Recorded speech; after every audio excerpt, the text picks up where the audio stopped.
Welcome back, students. This is Alok Gupta, your mathematics mentor and coach. So, I am here again bringing the concepts of time, distance, and speed. In this particular concept, we will talk about questions based upon races, where a couple of people, two or more than two people are running, and someone is defeating it in certain time or certain distance, and we have to find the ratios of the times or distance and so on and so forth. So उस type के questions इस particular concept में आएंगे.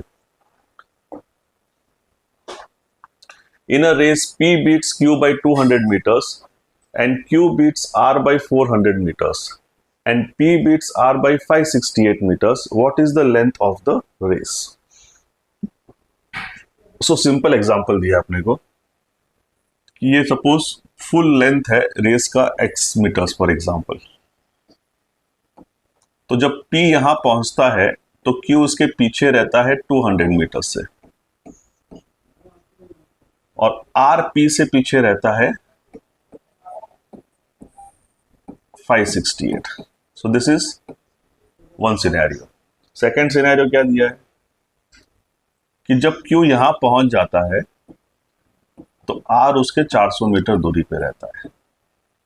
सो if you compare this two scenarios, तो first scenario क्या हुआ, अगर P ने X किया तो Q ने X माइनस 200 किया और R ने X माइनस 568 किया. ये आया सिनेरियो.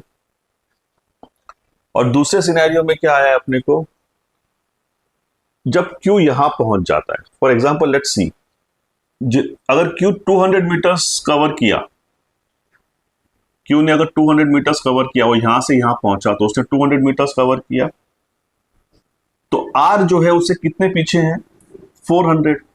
लेकिन जब Q यहां था तो R उसके कितने पीछे था, 368. मतलब ये 200 चला तो R अभी तक 168 ही चला, इसके लिए तो उसके 400 मीटर्स पीछे है वो.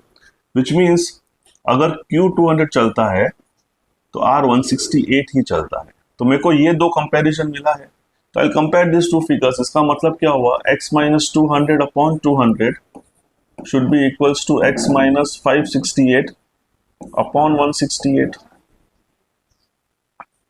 So let's try to solve this. 100, 84, 50, 42, 25, 21. So we'll make an equation here. 21x minus 4200 equals to 25x minus 25 into 568. I'll take this x side to 4x and this will become 568 into 25 minus 4200. So 568 into 25 फटाफट कर लेते हैं, 0, 4, 34, 4, 3, 25, 28, 16, 6, 1, 12, 13, 3, 1, 10, 11, 0, 0, 1, 2, 1, 14,200. 14,200 minus 4,200 is 10,000. So 4x is 10,000. So x is 2,500 meters. So पूरी जो race है वो 2,500 metres की होनी चाहिए. Absolutely clear. सो हमने बेसिकली ये प्रोपोर्शन निकाल लिया कि फर्स्ट सिनेरियो में मेरे को Q और R के बीच में ये रिलेशन मिला, और सेकंड सिनेरियो में जब ये 200 कवर करता है तो R 168 ही करता है, वो रिलेशन मिला. तो मैंने उनका प्रोपोर्शन सेम करके I found the value. Okay. Next.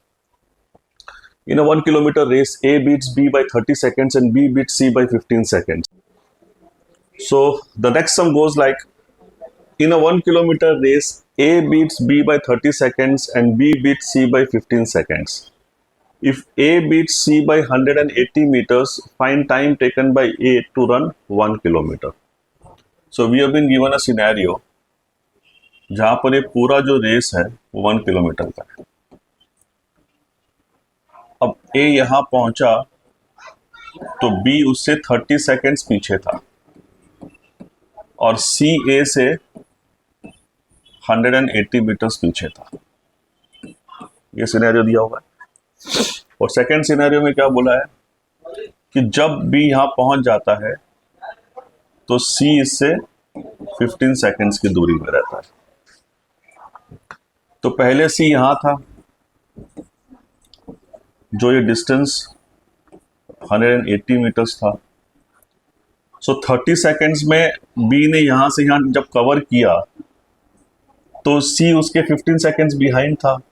मतलब सी को ये पूरा 180 मीटर्स कवर करने के लिए एक तो 30 सेकेंड्स प्लस 15 45 सेकेंड्स लगा होगा।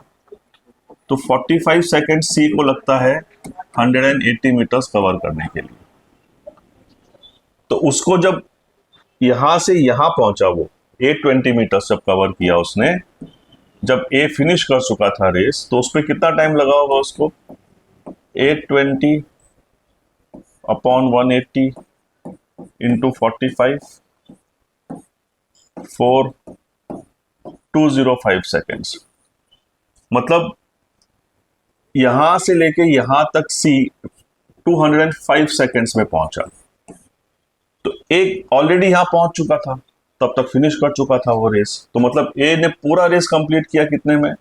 205 seconds. Okay, I hope you enjoyed my time, distance and speed videos and lectures. If you have any queries, please contact me on my WhatsApp number. I'll be available there 24/7. And please do not forget to subscribe on my YouTube channel. Thank you so much.